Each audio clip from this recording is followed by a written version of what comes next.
হে আমার ভাইও, নাসাই শরীফের মধ্যে হাদিসটা উল্লেখ করা হয়েছে। এই হাদিসের সমর্থনে বুখারী এবং মুসলিমের মধ্যে উল্লেখ আছে। নবীজি বলেন, লিল মুমিনি আলাল মুমিন, একজন মুমিনের উপর আরেকজন মুমিনের, একজন মুসলমানের উপর আরেকজন মুসলমানের হক। এই যে আমাদের সমাজের মধ্যে যে মানুষগুলো বসবাস করি, আমাদের গ্রামের, আমাদের এলাকার যে মুসলমান ভাইয়েরা বসবাস করে, এই মুসলমান ভাইয়ের উপর আরেকটা মুসলমান ভাইয়ের 6টা হকের কথা আল্লাহ নবী উল্লেখ করেছেন। নবীজি বলেন, সিতু খিসাল, 6টা হক আছে, 6টা দায়িত্ব আছে, 6টা হক আছে। 1 নাম্বার হলো নবীজি বলেন, ইয়াউদুহু ইজা মারিদ। হে আমার উম্মতেরা, তোমরা শোনো,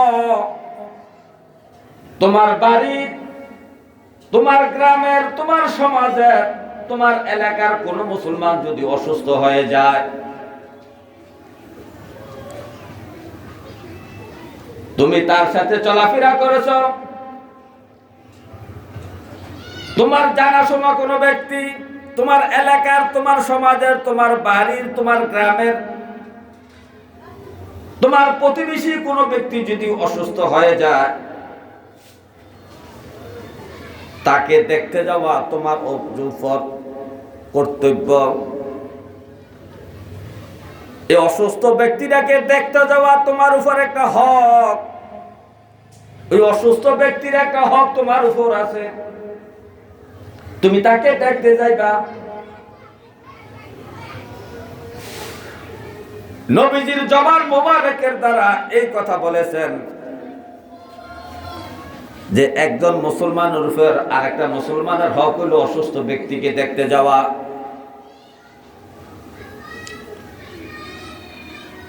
এটা মুসলমানের হক। আর এই হকটা আমরা 90% মুসলমান নষ্ট করে ফেলছি। এই হকটা আমরা আদায় করি না। আমার পাশের ঘরের মানুষটা হাসপাতালে কাতরাচ্ছে, আমি দেখতে যাই না। আমার পাশের বাড়ির লোকটা বাড়িতে অসুস্থ হয়ে পড়ে আছে, আমি দেখতে যাই না। আমার আত্মীয় অসুস্থ হয়ে পড়ে আছে, আমি দেখতে যাই না। অথচ তাকে দেখতে যাওয়া একটা হক। এই হকটা আদায় করা কোনো কোনো ক্ষেত্রে ফরজ হয়, কোনো কোনো ক্ষেত্রে ওয়াজিব হয়, কোনো কোনো ক্ষেত্রে সুন্নত হয়। এই হকটা আমাদের আদায় করা দরকার। নবীজি বলছেন, এই হকের কথা বলে নবী অন্য হাদিসে বলেছেন, হে আমার উম্মত, তুমি যদি অসুস্থ মানুষকে দেখতে যাও, এই অসুস্থ মানুষের পাশে যাইয়া বসবা, তার হাতে যদি তুমি দোয়া নিতে পারো, তার জবান থেকে তুমি যদি দোয়া নিতে পারো, এই দোয়াটা কবুল হয়ে যাবে।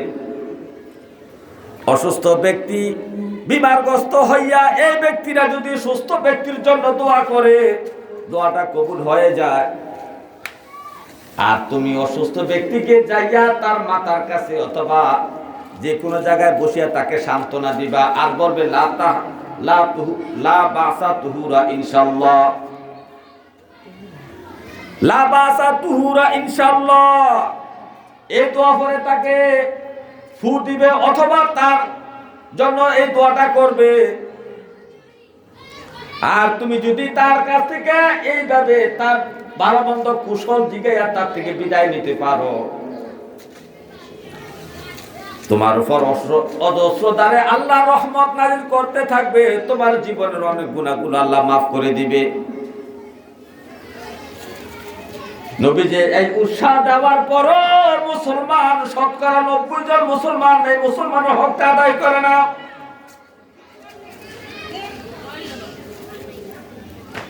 হে আমার ভাইও, এক নাম্বার হক হলো অসুস্থ মানুষকে দেখতে যাওয়া, অসুস্থ মুসলমান ভাইকে দেখতে যাওয়া। সেটা আমার বাড়ির পাশে হোক, আমার এলাকার হোক, আমার পাশের ঘরের লোক হোক, পাশের বাড়ির লোক হোক, সমাজের লোক হোক, গ্রামের লোক হোক, আমার আত্মীয় স্বজন হোক, যে কোনো হোক না কেন তার হকটা আমাদের আদায় করতে হবে। 2 নাম্বার হক, নবীজি বলেন ওয়ায়াশহাদুহু ইযা মাত, ওয়ায়াশহাদুহু ইযা মাতা। হে আমার উম্মতেরা, আমার কোন মুসলমান উম্মত যদি, আমার উম্মত যদি মারা যায়, তোমার মুসলমান ভাই যদি মারা যায়, তাহলে তুমি তার জানাজা হাজির হবা, তার জানাজার নামাজ পড়তে যাইবা। এই জন্য জানাজার নামাজ পড়তে কিফায়া, এই জানাজার নামাজে হাজির হওয়া ফরজ। কিন্তু দুঃখের বিষয়, বর্তমান যুগে জানাজার নামাজের দৃশ্য খুব করুণ অবস্থা দেখা যায়। গরিব মানুষ মরলে জানাজার নামাজে অনেকে হাজির হয় না। আরে জানাজার নামাজের কি ফজিলত, কি সওয়াব আছে তুমি যদি বুঝতে, তুমি যদি জানতে, তুমি তোমার হাজার হাজার কর্ম ফালাইয়া জানাজার নামাজে দৌড়াইয়া হাজির হইতা।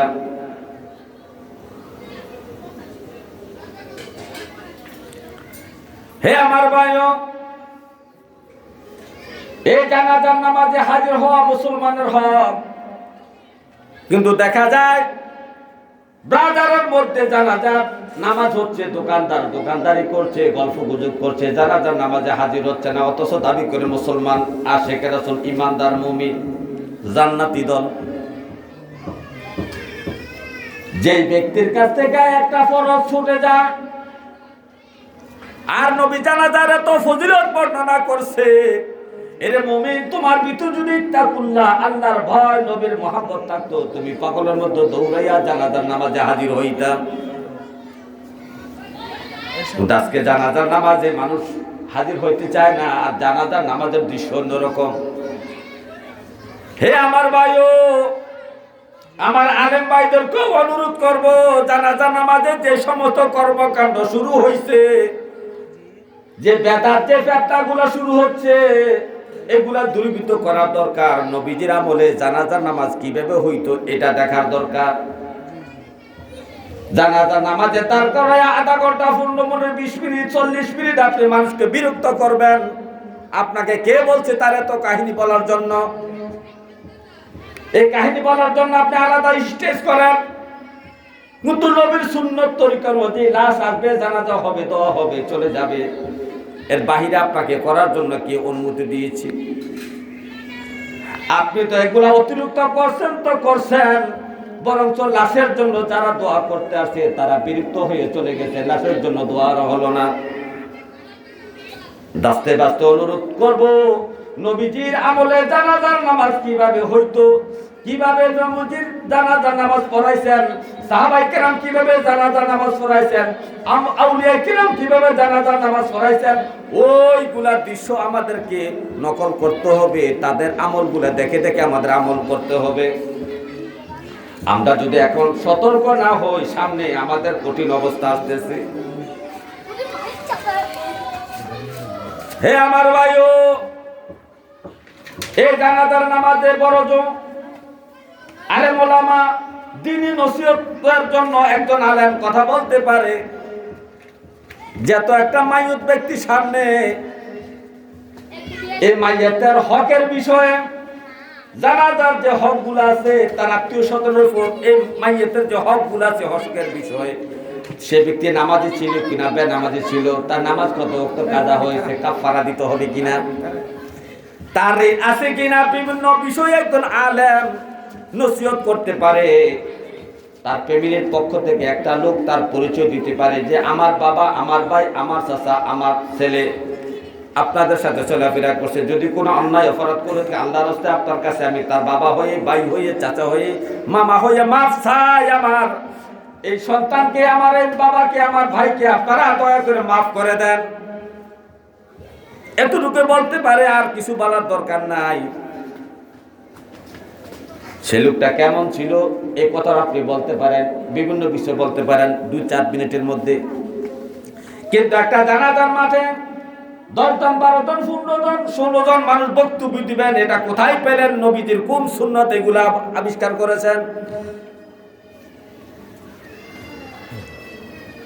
এই লোকটা ভালো ছিল না খারাপ ছিল সমাজের মানুষ জানে, যারা জানাজা পড়তেছে তারাও জানে লোকটা ভালো না খারাপ ছিল।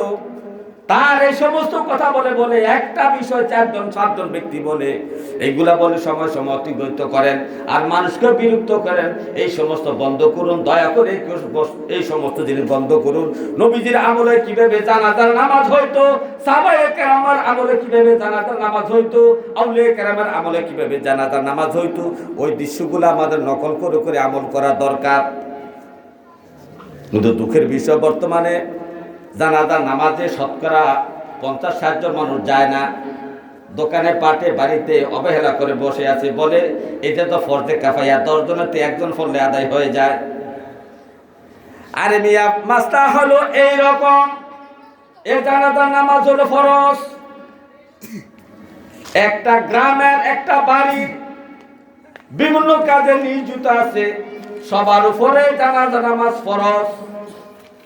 কিন্তু সবাই যদি জানাজার নামাজে না যাইয়া কোনো একজন ব্যক্তি যদি জানাজার নামাজে হাজির হয়, তাহলে ফরজে কাফায়ারা আদায় হবে, গুনাহ থেকে বাঁচবে। যারা বাড়িতে বসে আছিল নামাজ পড়ছে না, জানাজা পড়ছে না, তারা গুনাহ থেকে বেঁচে গেল, গুনাহ থেকে।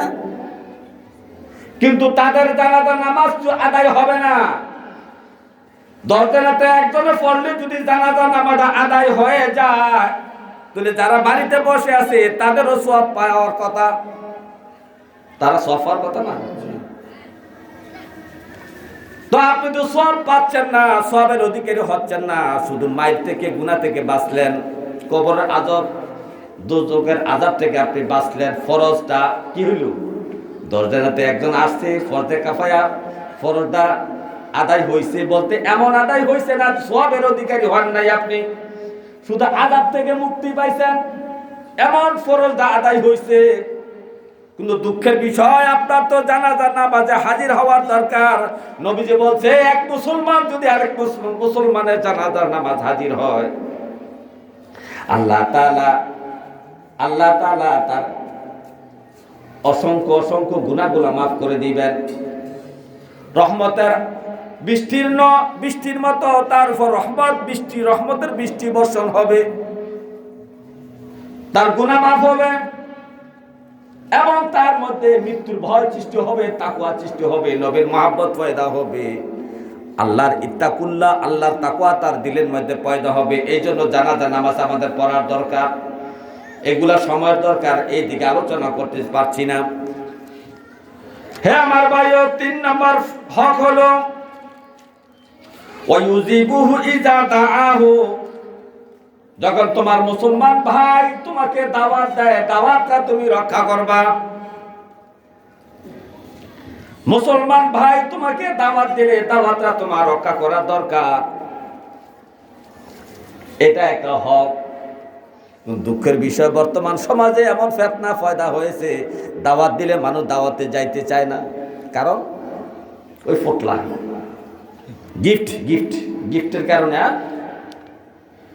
কিন্তু নবীজির আমলে সাহাবায়ে কেরাম এই সমস্ত দাওয়াত দিতেন না যে আমার বাড়িতে আসতে তুমি গরু নিয়ে আসতে হবে, ছাগল নিয়ে আসতে হবে, শাড়ি কাপড় নিয়ে আসতে হবে, মিষ্টি নিয়ে আসতে হবে। এমন দাওয়াত সাহাবায়ে কেরাম সাহাবাইদেরকে দিতেন না। নবীজি এমন দাওয়াত দেন নাই সাহাবায়ে কেরামকে যে তোমরা কিছু আইতে আমার বাড়িতে নিয়ে আসতে হবে। কিন্তু আজকে এই দাওয়াত দিলে দাওয়াত রক্ষা হয় না, কারণ হইল গিফটের জন্য। এই গিফট প্রতারণা আসার কারণে একজন মুসলমানের হক আর একজন মুসলমান আদায় করতে পারছে না। যাকে দাওয়াত দেওয়া হচ্ছে সে মনে মনে ভাবে কিছু পাওয়ার জন্য তো দাওয়াত দিয়েছে, এখন 2000 টাকা 1000 টাকা তারা কিভাবে তার বাড়িতে খাইতে যায়, এই কারণে সে দাওয়াতে যায় না। এই যে মুসলমান ভাই তাকে দাওয়াত দিল, তার হকটা আদায় সে করতে পারলো না। এই জন্য আমাদেরকে সাবধান হতে হবে।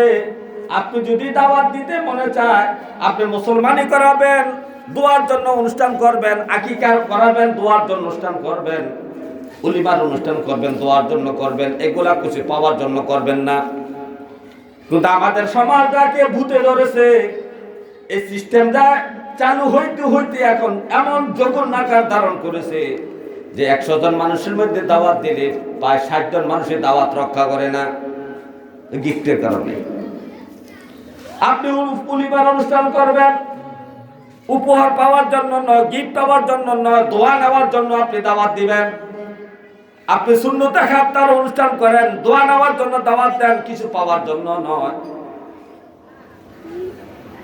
কিন্তু দুঃখের বিষয়, আপনি দোয়ার জন্য অনুষ্ঠান করেন না। যারা খাবে তারা, কারণ খাদ্য এমন এক জিনিস, খাইলে মানুষের দিল ঠান্ডা হয়, মন ঠান্ডা হয়। এই খাওয়ার পরে যদি আল্লাহ তাআলার কাছে আপনার সন্তানের জন্য, আপনার বৌমার জন্য, আপনার আত্মীয়ের জন্য, আপনার জন্য যদি ওই দাওয়াত খানেওয়ালা ব্যক্তি যদি দোয়া করে, অবশ্যই তার দোয়াটা কবুল হয়ে যায়। কারণ সে সন্তুষ্ট হইয়া আপনার জন্য দোয়া করতেছে। কি হইয়া? আপনার ঘরে খাইছে না। এই দোয়া নেওয়ার জন্য আপনার দাওয়াত দেওয়া দরকার। কিন্তু দুঃখের বিষয়, আজকে এই দাওয়াত দিলে দাওয়াতের হকটা অনেকে আদায় করে না গিফটের কারণে। যদি আপনার মনে চায় বা ইসলামী শরীয়তের পদ্ধতি দাওয়াত শুরু করুন, গিফটের জন্য নয়, দোয়ার জন্য মানুষকে দাওয়াত দেন, দোয়ার জন্য আকিকার দাওয়াত দেন, দোয়ার জন্য উলিমার দাওয়াত দেন, দোয়ার জন্য সুন্নতে খাতনার দাওয়াত দেন, দোয়ার জন্য, কিছু পাওয়ার জন্য নয়। তো নবীজি বলছেন, যখন তোমাকে কোনো মুসলমান ভাই দাওয়াত দিবে, দাওয়াতটা রক্ষা করা তোমার উচিত। এটা তোমার উপরে তার একটা হক। হে আমার ভাইও, 4 নম্বর হলো ওয়ায়ুসাল্লিমু আলাইহি ইযা লাকিয়া। যখন কোন মুসলমান ভাইয়ের সামনে তুমি হাজির হইবা, রাস্তা চলাফেরা করতে যাইয়া, সামনে যেতে তোমার কোন মুসলমান ভাই পরে তাকে সালাম দিবা, সাক্ষাৎ হইলে তাকে সালাম দিবা। কোন মুসলমান ভাই দেখতে সালাম দিবা। কে বড় কে ছোট, কে আপন কে পর, এটা তোমার দেখার বিষয় নয়। তুমি যদি জানো সেই লোকটা মুসলমান, অবশ্যই তুমি তাকে সালাম দিবে। কিন্তু আমাদের সমাজে সালাম কথা উঠে গিয়েছে দলাদলির কারণে, হিংসা বিদ্বেষের কারণে, বড় ছোটর ব্যবধান নিয়া, হিংসির কারণে, ঝগড়ার কারণে, দলাদলির কারণে, এই বিভিন্ন কারণে সালামের কথা সমাজ থেকে উঠে যাচ্ছে। ঠিক কিনা বলেন? এক দল আর এক দলকে সালাম দিলে সালামের জবাব দেয় না। হে আমার ভাইও, আবার একদল লোক আছে, আমি বড়, আমি কেন সালাম দিবাম, সে আমাকে সালাম দেব, বয়সে আমার ছোট। কি এরকম আছে না? এই বিভিন্ন কারণে নবীর সুন্নত তরিকা সালাম দেওয়াটা উঠে যাচ্ছে, সমাজে সালামের কথা চলে যাচ্ছে। এই সালামের কথা চলে যাওয়ার কারণে আজকে সমাজে এত অশান্তি। সালামের অর্থ কি? আপনার উপর শান্তি বর্ষিত হোক, আল্লাহ পাকের রহমত বর্ষিত হোক, আল্লাহ পাকের বরকত আপনার উপর বর্ষিত হোক। সালামের অর্থ তো এটাই। আজকে আমার জন্য কেউ দোয়া করে না, আমিও কারোর জন্য দোয়া করি না, যার কারণে সমাজে দিন দিন অশান্তি বাড়তে আছে, বরকত উঠে যাচ্ছে, রহমত উঠে যাচ্ছে, শান্তি উঠে যাচ্ছে সমাজ থেকে। আজ ঘরে ঘরে অশান্তি, বাড়ি বাড়ি অশান্তি, এলাকা অশান্তি, একে অপরের সাথে দ্বন্দ্ব। এই সালামের কথা চালু যদি আমাদের মধ্যে এখন যদি আমরা বেশি করে প্রচলন না করতে পারি, উপায় নাই আমাদের। কিয়ামতের আগ মুহূর্তে আমাদের কঠিন অবস্থা হয়ে যাবে, শান্তি আমাদের মাঝ থেকে চলে যাবে। নবীজি বলছেন, হে আমার উম্মত, অহংকার ব্যক্তি জান্নাতে যাবে না। যার ভিতরে বিন্দু পরিমাণ অহংকার থাকবে, অহংকার থাকার কারণে সে জাহান্নামে প্রবেশ করবে। কোথায় প্রবেশ করবে? জাহান্নামে প্রবেশ করবে। তো সাহাবায়ে কেরাম যেন নবীকে বুঝাইতে চাইছেন, ইয়া রাসূলুল্লাহ, কার ভিতর অহংকার আছে এটা আমরা কেমনে বুঝবো? যে লোকটার ভিতরে, লোকটা তো চেহারা শুরুতে ভালো দেখা যায়, কিন্তু তার ভিতরে অহংকার আছে কি নাই এটা আমি কামটা কেমনে বুঝবো? নবীজি বললেন, রাস্তা যখন চলাফেরা করতে যাইবা, একজন অপরজনের সাথে যখন দেখা হবে, যে আগে সালাম দিবে তার ভিতরে কোনো অহংকার নাই। তার ভিতরে কি নাই? যে আগে সালাম দেয় সে নিরহংকার মুক্ত, অহংকার মুক্ত। যে আগে সালাম দেয় সে অহংকার মুক্ত। এই জন্য ভাই, আগে আমরা সালাম দেব, কে বড় কে ছোট এটা আমরা বাদ বিচার করব না। নবীজি বলছেন, একজন মুসলমানের পর আরেকটা মুসলমানের হক হলো সালাম দেওয়া, সালামের জবাব আদান প্রদান করা। 5 নম্বর হলো নবীজি বলছেন, ওয়ায়ুসাম্মিতু ইজা আতিশ। তোমার মুসলমান ভাই যখন হাসি দিবে, রাস্তাঘাটে চলাফেরা করতে যাও, দোকানে পাটে ব্যবসা বাণিজ্য সর্ব জায়গায় যখন তুমি চলাফেরা করো, তুমি যখন শুনবা তোমার একটা মুসলমান ভাই হাসি দিছে, হাসি আসে না আমাদের? যখন হাসি আসে, হাসি আসলে কি বলতে হয়? আলহামদুলিল্লাহ, ঠিক না? আরে মুসলমান, কোন কোয়ালিটির মুসলমান আমরা হয়েছি? হাসি দিলে কি পড়তে হয় এটা অনেকে জানে না, আর যারাও জানে অনেকে আমলও করে না, অথচ জান্নাতের আশা করে, নবীর মহব্বত দাবিদার। এই আমলের খবর মুসলমানের মধ্যে নাই। আপনি হাসি দিয়া দেখবেন, একটা বড় মজলিসের মধ্যে দিয়ে হাসি দিয়া দেখবেন যে অন্ততপক্ষে 100 জনের মধ্যে প্রায় 90 জনে হাসির জবাব দেয় না। আবার অনেকে হাসি দিয়ে আলহামদুলিল্লাহ বলে না। নবীজি বলছে, তুমি হাসি দিলে মনে মনে আলহামদুলিল্লাহ বলবা না, আওয়াজ দিয়া বলবে আলহামদুলিল্লাহ। সালাম মনে মনে দেওয়া যাবে না, সালামের জবাবও মনে মনে দেওয়া যাবে না, আওয়াজ দিয়া দিতে হবে। আওয়াজ দেওয়ার অর্থ হলো সে যেন আমার সালামটা শুনে, আবার সালাম দিলে সালামের জবাবটা দিল কিনা সেটা যেন সে বুঝতে পারে। এই জন্য সালামের জবাবটা আওয়াজ দিয়ে দিতে হয়। হাসি দিলে আলহামদুলিল্লাহ জোরে বলতে হয়। যিনি এই আলহামদুলিল্লাহ শুনলেন, হাসির আওয়াজ শুনলেন, দোয়া শুনলেন, দোয়ার জবাব ইয়ারহামুকাল্লাহ এটাও একটু আওয়াজ দিয়ে বলতে হয়। এটা হলো নবীর সুন্নত তরিকা। কিন্তু আজকে মুসলমান এই হাসির হকটাও আদায় করে না, এই হাসির হক আদায় করে না। 6 নম্বর হক, নবীজি বলছেন, ওয়ায়ানসাহু লাহু ইজা শাহিদা আও গাবা, ওয়ায়ানসাহু লাহু ইজা শাহিদা আও গাবা। হে আমার উম্মত, তুমি তোমার মুসলমান ভাইয়ের জন্য দোয়া করবে, তুমি তোমার মুসলমান ভাইয়ের জন্য দোয়া করবে। সে ভাইটা তোমার সামনে থাকুক আর পেছনে থাকুক, প্রকাশ্য থাকুক আর গোপনে থাকুক, তোমার সামনে থাকুক আর বাড়িতে থাকুক, সে যেটাই থাকুক, তোমার মুসলমান ভাইয়ের জন্য তুমি দোয়া করবে। মুসলমান ভাইয়ের জন্য মুসলমান ভাই দোয়া করবে, এটা তার হক। কি দোয়া করব? রব্বে কারীম